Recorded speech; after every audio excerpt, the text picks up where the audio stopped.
என் நெஞ்சில் குடியிருக்கும்.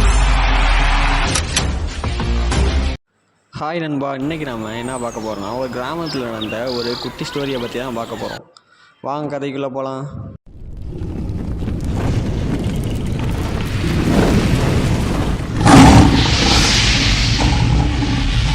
ஒரு கிராமத்தானுக்கு லாட்ரி பரிசு விழுந்தது. அந்த பணத்தை எடுத்துக்கொண்டு தனக்கு கோட் ஷூட் வாங்கி கொண்டு கிராமத்துக்கு வந்தான்.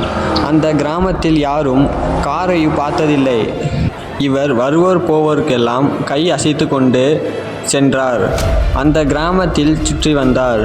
ஆனால் ஒருவரையும் அவர் இடிக்கவில்லை.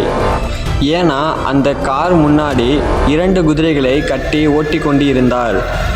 அவருக்கு கார் இன்ஜின் ஸ்டார்ட் பண்ண தெரியலையாம். காருக்குள் 100 குதிரை சக்தி இருக்கிறது. ஆனால் இவர் வெளியே 2 குதிரைகளை கட்டி ஓட்டி கொண்டு இருக்கிறார். நாம் எல்லோரும் இவரை போலத்தான்.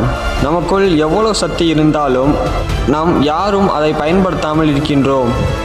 அவருக்கு வண்டி இன்ஜினை ஸ்டார்ட் பண்ண தெரியாததால் வண்டிக்குள் உள்ள பவர் தெரியவில்லை. அதே போல தான் நாம் ஒரு செயலை செய்யாமல் இருப்பதால் நமக்குள் உள்ள ஒரு பவரை தெரியாமல் இருக்கின்றோம்.